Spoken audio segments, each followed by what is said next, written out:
Well, I'd like to welcome everyone to our Manitoba HIV STBBI Collective Impact Network webinar. We have a monthly webinar series during the fall, winter, spring months. And it's my pleasure today to welcome Rebecca to give us this presentation. I'm going to give a bit more of a introduction to Rebecca. But before that, I just wanted to do a land acknowledgement. And the Manitoba HIV STBBI Collective Impact Network, which I am the co-strategic facilitator. For those of you that don't know me, I'm Lori Ringard, and I'm the co-strategic facilitator of the network. And the stewardship team has actually developed a land acknowledgement that I shall read. We acknowledge that we work and gather on the original lands of the Anishinaabe, Ojibwe, Ininiwak Cree, Anishinaabe, Oji Cree, Dakota, Lakota, Inuit, and Dene peoples, and on the homeland of the Métis Nation. We are humbly working together toward the Truth and Reconciliation Commission's calls for action and the missing and murdered Indigenous women and girls inquiries calls for justice through our research, events, and projects of the Manitoba HIV STBBI Collective Impact Network. So welcome, everyone. And my pleasure, as I said, to introduce Rebecca. The title of her presentation is Connecting Communities for Indigenous-led HIV, HCV, and STBBI Research.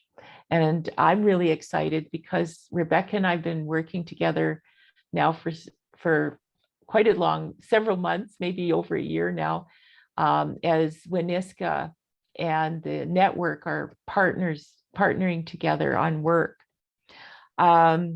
Rebecca is the research manager for Winiska, and she has quite a background in working with a number of First Nations communities, doing research with First Nations communities, and she's also an executive director of another organization as well as a volunteer.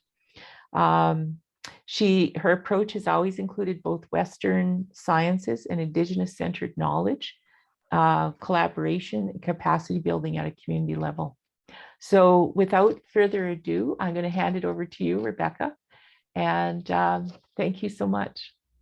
And I will just say, we will have time for questions after Rebecca's presentation. So have your questions ready. We'll open up the cameras and we can have a nice conversation together. So I hand it over to you, Rebecca. Thank you, Lori. Yeah, so as Lori mentioned, I'm the research manager for Waniska. I am a settler that I was born in the Robinson Huron territory, which is now Sault Ste. Marie. I lived there just for a few years and then moved to Saskatchewan with my family. So lived on Treaty 6 and homeland of the Métis for the last, well, I'm not going to age myself, but in Prince Albert and now Saskatoon. And so I am coming from Treaty 6 territory right now. So the title of my presentation, as Lori said, is Connecting Communities for Indigenous-led HIV, Hepatitis C, and STBBI Research. I've been in this position since January. Because of COVID, the center took a little bit of a slower start, but we've really ramped things up since January. So Lori, it's not quite been a year, but I guess it seems like it.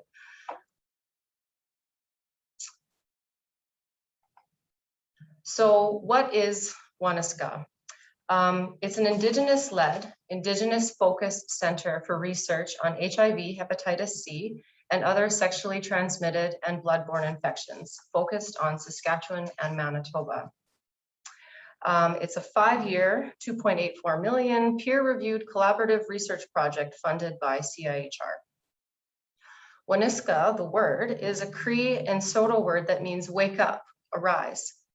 It's a concept that's filled with optimism for the new day, which we greet with renewed energy and passion. It's a verb reflecting that Indigenous people's knowledge is action-oriented. Winiska is the phrase that describes the Saskatchewan Health Authority Patient Family Advisory Committee for HIV/AIDS and is a tribute to people with lived experience of HIV.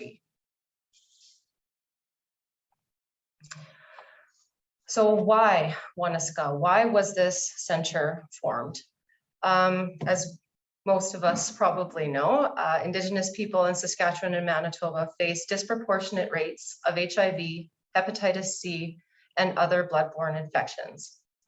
Indigenous people in all of Canada represent approximately 5% of the population, yet 24% of those diagnosed with HIV self-declare as Indigenous. The rates in Saskatchewan and Manitoba are far higher than this national average for HIV. When you look at the 2018 stats of HIV in Saskatchewan, of all the men, 2/3 of those diagnosed were Indigenous. Of all the women, 87% were Indigenous. In Manitoba, over half of HIV infections are with the Indigenous population. Indigenous people are also 7 times more likely to get HCV in Canada. And colonization is at the root of these structural inequities, and poor health determinants for Indigenous people. And I think we could probably say this is for most of the world. HIV, HCV, and STBBI are critical issues and an ongoing challenge in Saskatchewan and Manitoba, particularly for Indigenous populations. Well-meaning researchers and policymakers with solely Western-based approaches have not solved the problem, mainly because Indigenous people have been left out of the conversation and their voices have not been heard. Thus, the epidemic continues. So, sorry.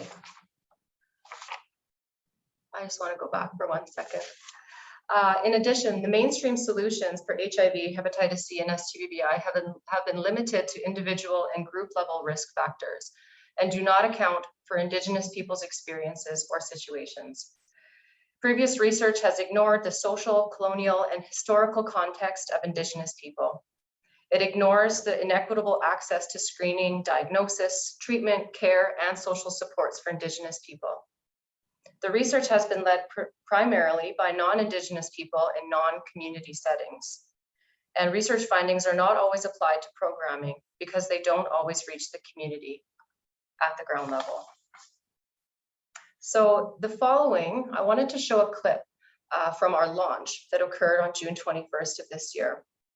Cora Sellers is an Inuit woman residing in Treaty 4 territory, which is now called Regina. She speaks from the experience of being a survivor of the 60s scoop. So a woman of Inuit ancestry who was raised on the prairies.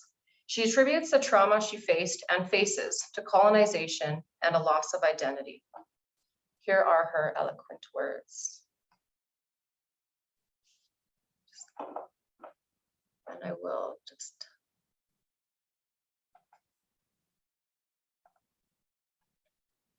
Lori, can we make sure that I'm able to share sound? Yeah, you should be able to there, Rebecca. The video didn't start yet. I think you have to stop sharing and go to it. Yeah. I should, is this pulling up? Yeah, now we can see it. Yeah. Can you hear it? Not quite yet. It's still. Sorry. It looks like the video is paused. Yep. I was sharing the sound. Suggested approaching me to speak and to the elders for their It's prayers good now. and presence. Identity plays a large role in trauma, and the trauma from colonialism and attempts at genocide on our people presents as intergenerational symptoms such as chronic poverty, homelessness, mental health challenges, family violence and breakdown, and addictions. Addictions ultimately being an attempt to soothe the pain of trauma. Being Inuit and a 60s scoop survivor growing up in Treaty 4 has been a challenge. I suffered many of the abuses experienced by other Indigenous people, but I felt decontextualized, hesitant, and often very unworthy, being separated from my lands and my ancestors. Having children who are from Treaty 4, and now grandchildren, however, changed my perspective. I've struggled to fight my mental health and addictions issues, but my identity and feeling of non-belonging has always been and continues to play a part that I one day hope to resolve. Becoming wiser and more self-aware, mostly by becoming a listener, it was our people on the street, those who have been most disconnected from people and land, who have taught me the most important lessons about life as an Indigenous person and our own resilience. One of the most important lessons that has been taught to me is that our advocacy is not about fighting for what's morally right. It's about survival and honoring those who fought before us. Our people are at high risk before they are even born. Sharing their stories with me as I went through my own trauma and addictions, I learned I was one of them. I also learned that getting out of poverty is not the great escape that it's sold as. It did nothing for the racism, the trauma, addictions, and violence I endured, and did not prevent me from passing it on to my children and now my grandchildren. I thank our people on the street for teaching me this. They taught me with love, patience, acceptance, and most of all, humor. While the rest of the world is just awakening to the roots of our ongoing colonization and genocide, while some look down on us and some hate us, how could I feel shame surrounded by so many beautiful people going through the same thing? I now wear my scars and fight my battle with love and courage and a fuller awareness, although I still struggle to work on my identity. Winiska could not come at a better time when so many people are struggling. While I can say I've done a lot of healing, I can also say I have a long way to go, and that it is lifelong, and that I can see the symptoms of the trauma appearing in my children and grandchildren. Part of the struggle is still with my identity and a connection to my own ancestors and lands, and this is where the promise of Waniska lies. Traditional Western medicine alone has not only been unkind, but deadly, but it doesn't have to be. I have hope for this project and its potential to make these connections with many other knowledgeable partners. The ongoing colonial experience necessarily includes destroying what is essential for our people, which is our connection to the land and to each other. I am hopeful about the work Winiska is doing to reestablish that connection, to recontextualize Indigenous people in a holistic way within their land and culture, to view the symptoms of trauma in a more culturally and land-based context, because it is here where Indigenous identity exists, and we can truly begin to nurture the roots of healing and recover who we are. Thank you. Thank you, Chikora.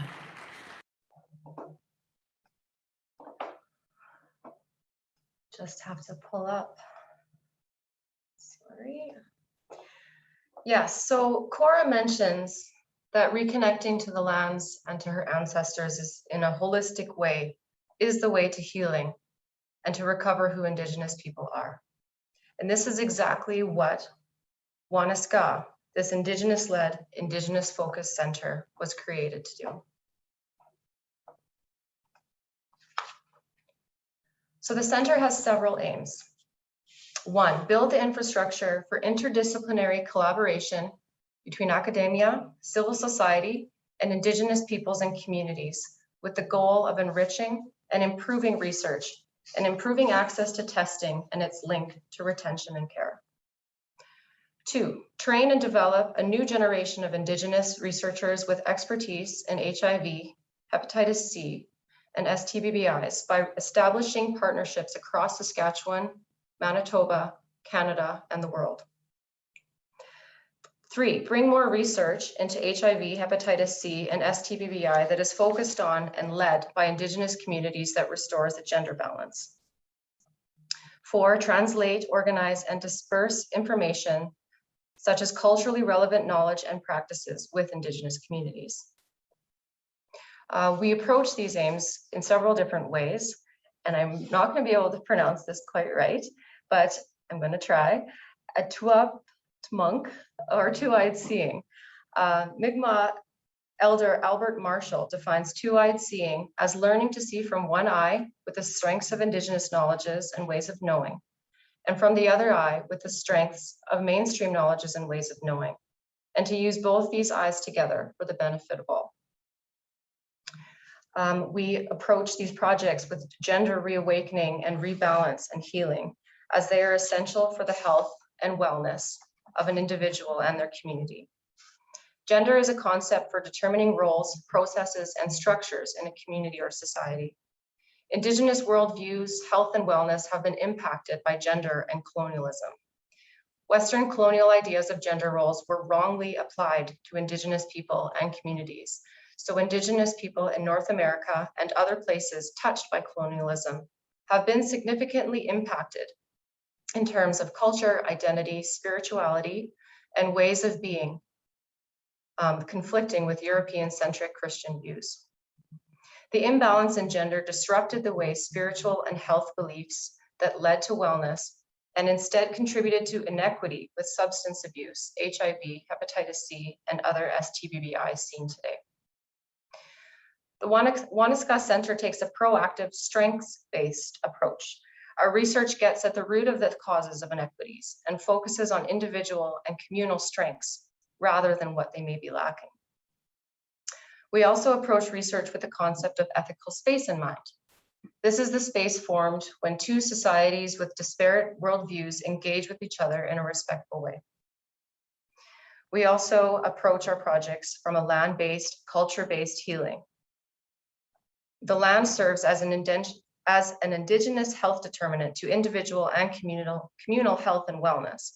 This means that attempts to heal a person from their trauma-induced illness or imbalance cannot be addressed without consideration of their connection to the land and the way it affects health and wellness.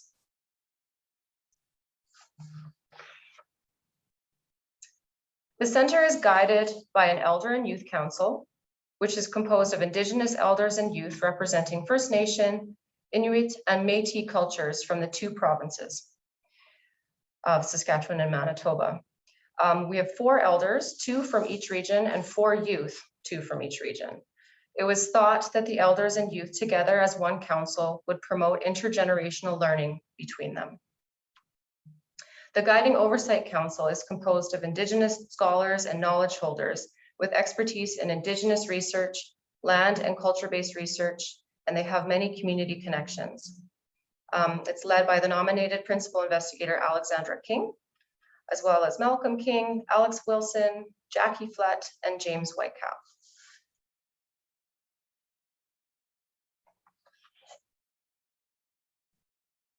We have several staff and some students on board. So our staff, first we have, the research manager, myself. We're also going to be having a research coordinator, my counterpart at the University of Manitoba. We have community coordinators in place already at our partner organizations. We have a grant coordinator, which I will explain her role shortly, a communications officer and a communications assistant, and our administration.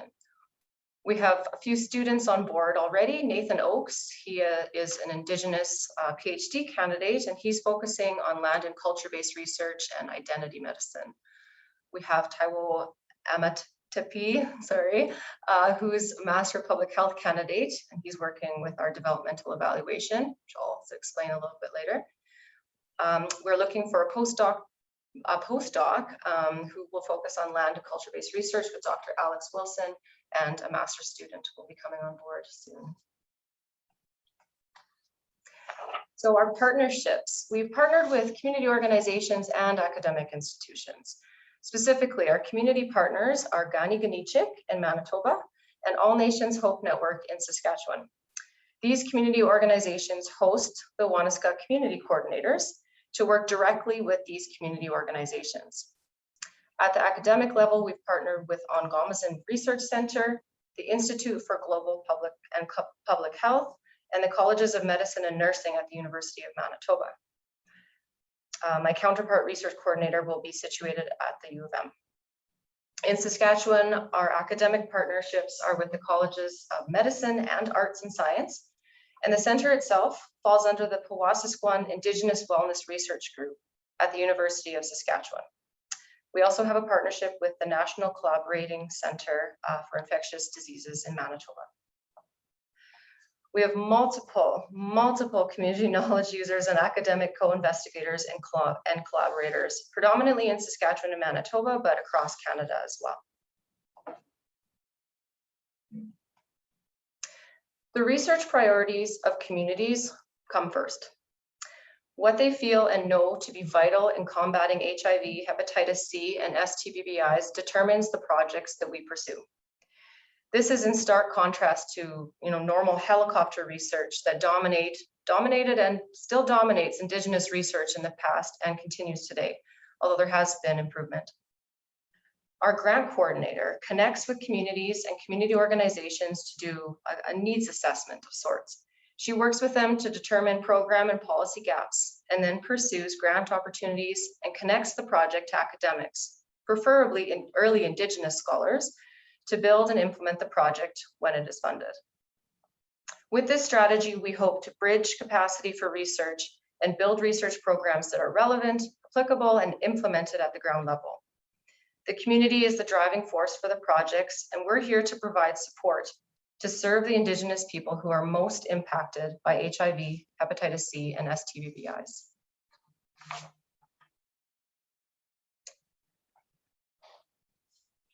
So the Waniska Indigenous Center for HIV, hepatitis C, and STBBI inequities is committed to upholding and strengthening the values and strategies set in motion by the University of Saskatchewan and College of Medicine for reconciliation with the Indigenous people of these lands.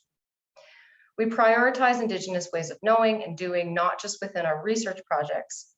Our community organizations have hosted pipe ceremonies in place of memorandums of understanding. This honors and blesses our research relationships so that we can move forward in a good way. Our University of Saskatchewan personnel and administrators were invited to witness the pipe ceremonies for reciprocal capacity building, and several of them attended. The University of Saskatchewan has countless resources available for faculty, staff, students, and alumni. These resources allow us to partake in education and research endeavors effectively and efficiently. Nonprofit Indigenous community organizations often operate within an nonprofit Indigenous community organizations often operate within an environment lacking privilege. They have limited resources and less political and economic clout compared to academic institutions. As university researchers, we are committed to community-engaged research with these organizations and groups. Community organizations agree to work with researchers for the good of their members. Historically, they have often done so without adequate financial support, and so often provide their time, access to clients and networks, facilities, administration, and knowledge as in-kind contributions, which may or may not be recognized. Worse, the research funding landscape is uneven, privileging universities with indirect costs which support their infrastructure, but community organizations do not receive these when research funds are transferred. This creates an enormous burden on these organizations, as they are often too small to achieve economies of scale, and likewise have unstable and unreliable funding streams. Organization administrators are already in constant pursuit to keep their organizations afloat by seeking donations and/or grant funding. So one way that we aim to increase community organizations' capacity to do research with us is by bridging their access to resources. Select personnel or research staff can attain access to these resources, such as library resources, librarian expertise, computer or software programs, assistance with grant applications and contract creation, training for research personnel to do ethics and protocol, etc., through null appointments.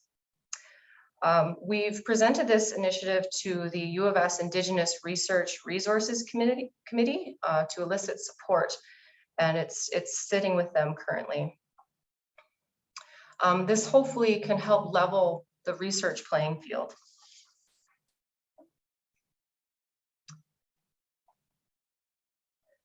So since January, we have embarked on a number of projects. One of them is the Canadian Hepatitis C Network, or CanHepC roadmaps. The Roadmaps initiative was born out of the blueprint to inform hepatitis C elimination efforts in Canada. The aim of the National Roadmaps project is to eliminate hepatitis C by 2030. The nation has been divided into 6 regions and also includes an Indigenous-specific hub for First Nations, Métis, and Inuit peoples. The Prairie Roadmap is co-led by Carrie Lynn Lund and Alexandra King, and the National Indigenous Roadmap is co-led by Renee Mashing and Alexandra King. Another project that we just received word that was successful for funding was Apikatata. And this is Weaving Our Baskets, Intersectional Trauma, Healing, and Wisdom. This project focuses on Indigenous women whose lived experience includes involvement with the criminal justice system. And this population level intervention research will support their holistic wellness journeys. The project will design and deliver a land and culture-based healing curriculum, which includes gender-affirming and trauma-informed expressive therapy for Indigenous women residing in Saskatchewan, primarily Saskatoon. This project builds on the findings and successes from our CIHR-funded Catalyst research. Most notably, connection with the land and cultural identity are vital for Indigenous women to begin and sustain their healing journey. Another project that was funded and actually has already taken place was Follow the Call of the Drum workshop. This project was funded by the Feast Center for Indigenous STBBI Research, hosted by All Nations Hope Network. It was a 4-day hand drum workshop that occurred in September. Each participant was able to make their own hand drum and learn traditional teachings and songs, and it was led by Elder Betty McKenna. Waniska has also collaborated on 2 other CIHR grant submissions, and multiple proposals are in progress.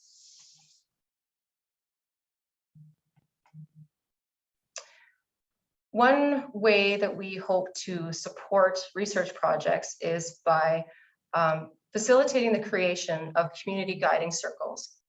So the community guiding circles would be composed of people with lived or living experience, knowledge holders, elders, community researchers, to advise and join projects if they wish.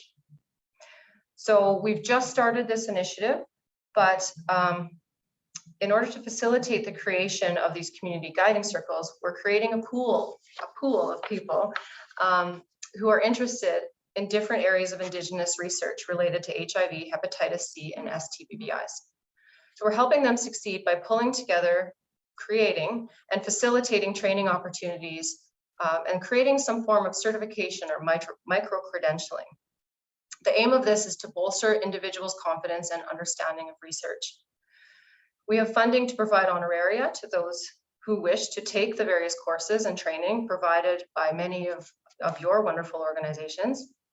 And some topics will include proposal writing, grant writing, confidence in public speaking, research methods, crash courses in HIV, hepatitis C, and/or other bloodborne illnesses. And we might be creating some other courses on peer mentorship, and I believe there's some data sovereignty webinars out there too.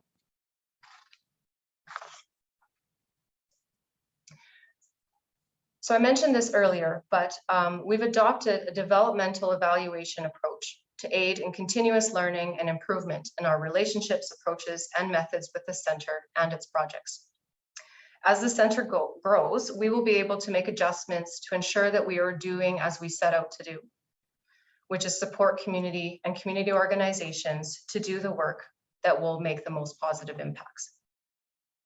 We've recently established a relationship with developmental evaluators who will assist us in creating a framework for the center that will enable a solid foundation for evidence relating to program impacts and outcomes of the center's efforts. They will also assist us with the facilitation of ongoing learning and adaptation in the ongoing development of our projects and the center. Our core team will be receiving training on how to develop and implement the evaluative approach ourselves. And this element of reflexive learning supports our programmatic or implementation science approach. So that concludes my presentation. here is my contact information if you would like to contact me for anything. We are always, like as I mentioned, we're building the community guiding circle pool of people. So if you know of people who may be interested, particularly people with lived or living experience, please direct them my way. Thank you. Thank you so very much, Rebecca.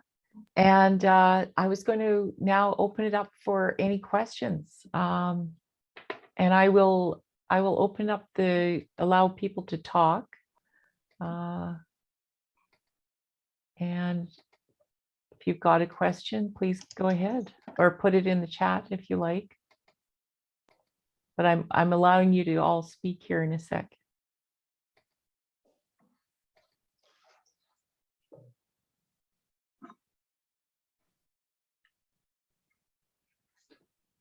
Let's see. Any questions or comments? It's a terrific presentation, Rebecca. I was really excited about the community guiding circles. I think that's going to be a really great approach.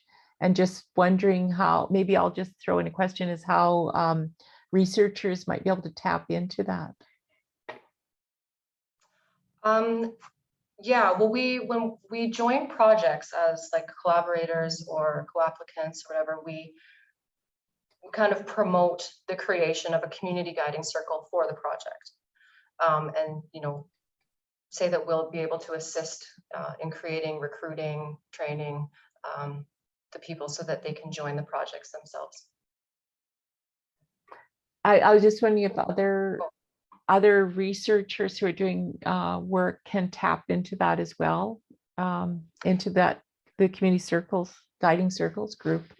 You mean like accessing training? I was thinking once the people are trained, you know, a lot of times researchers are looking for advisory people to come onto their research. So do you see that as, you know, that could be a pool of people between Manitoba and Saskatchewan that researchers could tap into? Yes, definitely. Like that's kind of the whole premise of it, is that, you know, not only would the guiding circles like guide the creation of projects, but also stay on. And then even I had a few conversations with people that, you know, a lot of people with lived and living experience have training already, but what they miss is positions, like employment. And so that's something that we're hoping to, you know, will come. As I said, we're still at the beginning stages of this, but yeah, getting that so that people can access, even like become a community researcher on the ground. Okay. I think I was having trouble getting people unmuted there. So does anybody have any questions? Or would like to raise your hand?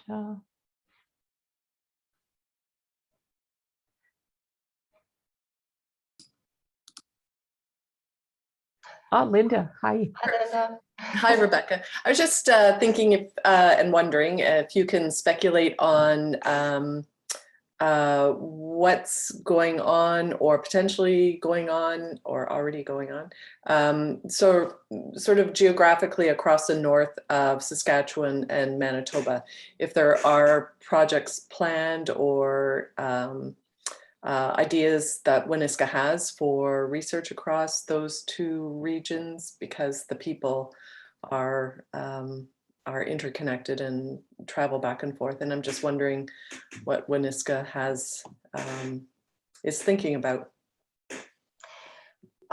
Thank you, Linda. I know that you are working in the north currently, and so we did have a conversation about with Jada, who's our grant coordinator, about getting some projects going for the north. But yeah, we can connect later. I think we did have a discussion on a few items that we could pursue, and I've relayed these to Jada, and I believe that she's been talking with our community coordinator in Manitoba. And starting to get something going there. Yeah, I just think it's we haven't really discussed what the implications might be for considering the north of Saskatchewan, Manitoba as a geographic area, as opposed to Saskatchewan and Manitoba, and what that could mean for management of HIV. But yeah, I think we need to have that discussion and move forward on that. Yes, definitely. That's a really good point. And welcome to Linda. Linda's both on the Collective Impact Network stewardship team, as well as on the Winiska Center project. So it's great to have you, Linda.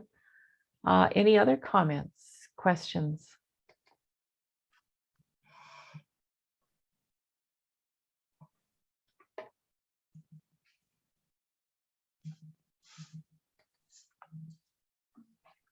And if you're having trouble, go ahead and put something in the chat if I haven't unmuted you or something.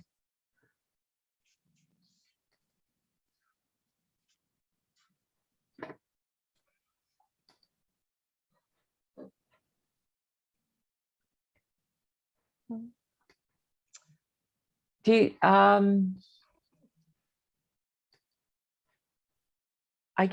think one exciting thing is the roadmaps, and I've been working on that. I think that's going to be an exciting project. Rebecca, do you want to, what's the intent of the roadmaps project, so people understand what that's about? Sorry, Or you cut out a second there. What's the intent of the Oh. Hep C roadmaps project, do you feel? Well, it would be to create strategies and synergies to eliminate hepatitis C by the year 2030 across Canada. So yeah, they divided the nation into 6 different regions, and plus there's an Indigenous hub, so that they can create, provincial specific, but we're leading the Prairie Roadmap, which has, the geographical borders, right, as well as the artificial land, health jurisdictions and such. So we're trying to incorporate both.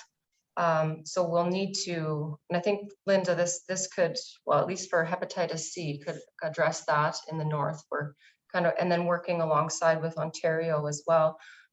We've got someone from that roadmap joining our Prairie Roadmap, so that they can advise on what's going on in Northern Ontario, because sometimes, there's a transition between Northern Manitoba and Northern Ontario. Mm.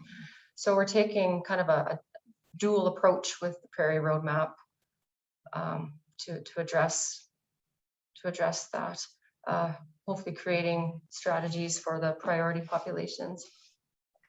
And it's kind of a quick turnaround. We need to have something finished by the spring. So, yeah. Go ahead, Linda. I have another question. So I know in Saskatchewan, you've got a number of organizations across the province. And in Manitoba, we have Gani Ganichuk as a member organization, and the University of Manitoba.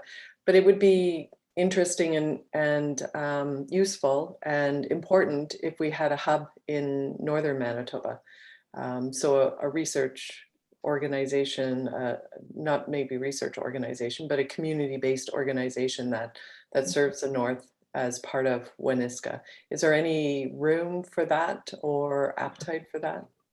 I think that would be amazing. That wasn't, in the original vision, I guess. It was just kind of one community partnership in each province. No, I want to, yeah, that's a really good point, Linda. And I think that would help facilitate a lot of work. I'm going to write that down. I'm assuming that you potentially know some northern community organizations. Well, there's people on this webinar who are from Thompson and areas in the north. So that's kind of why I'm putting it out there. And I know that Kim is the organization in the north that is working on the front lines. yeah, no, that's something that, like, because of our approach to this, like, maybe we need to change a little bit, change our strategy, change our yeah, because Yeah. yeah, no, that's a good point. Thank you. Kim and Carlene's shop out of Thompson as well. Well, perhaps you can connect us in an email later. We can talk. Linda, I think you've planted a seed there. Yes, you did. No, it's a really good point. Any other questions or comments? I put a note in the chat for everyone. What's exciting you about what you've heard from the presentation? And go ahead and say a few words in the chat if you would. What do you think? What's exciting you about Winiska?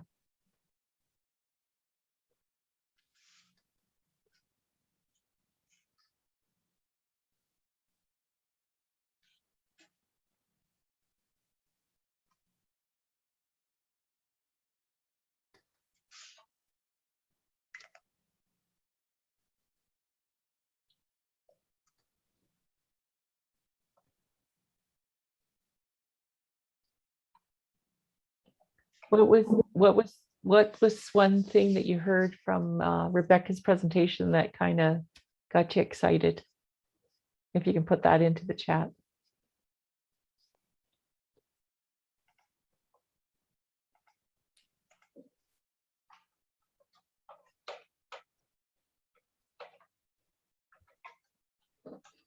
I think people are asleep now. I think so. I think the one thing I was excited about, I'll just start, is hearing about this community guiding circle and the training that you're going to be doing, capacity building, and having that group of people, the idea of micro-credentialing, etc. I think that's, to me, that's a really exciting piece.